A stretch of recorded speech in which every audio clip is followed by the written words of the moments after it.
জানো শিপু, একটা জিনিস মনে পড়লে আমার গায়ে আগুন জ্বলে যাচ্ছে। তাহলে তো এখন তোমার গায়ে পানি ঢালতে হবে। এটা ওই আগুন না, এটা রাগের আগুন। আচ্ছা, রাগের আগুন এটা বুঝলাম, কিন্তু কিসের রাগ?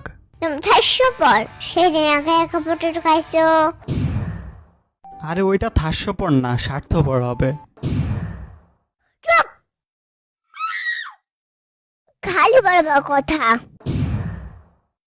আচ্ছা ঠিক আছে, চুপ থাকলাম।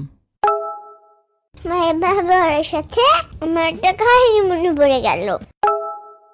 আচ্ছা, কি এমন কাহিনী মনে পড়ে গেল শুনি? এক দেশে দুই বান্ধবী ছিল। আচ্ছা, তারপর? তারা দুইজন একটা গভীর বনে বেড়াতে গেল। আচ্ছা আচ্ছা, তারপর কি হলো?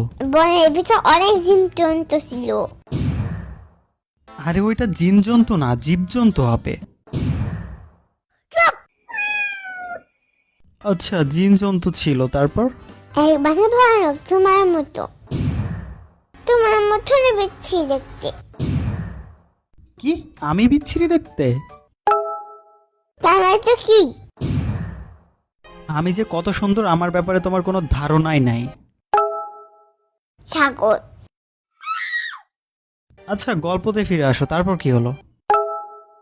তারপর একজন আরেকজনের মাথা ছেড়ে থবস করলো, ঢুকা করে পালাবা না। আরে ওইটা থপস না, শপথ হবে। চুপ থাকো। আচ্ছা, তারপর? তারপর হঠাৎ করে একটু ভালুক আসলো। এমা, তারপর কি হলো? একজন দৌড়ে কাছে এসলো, একজন মাটিতে শুয়ে পড়লো। এমা, তারপর?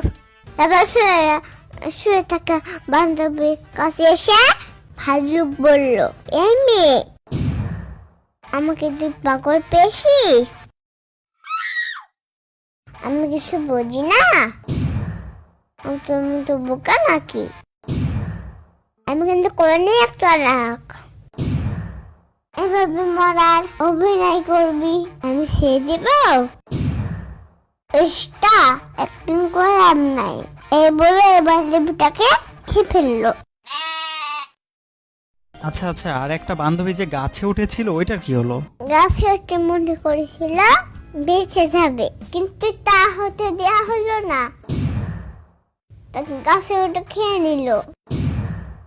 কিন্তু ভাল্লুক তো গাছে উঠতে পারে না, তাহলে কিভাবে উঠলো?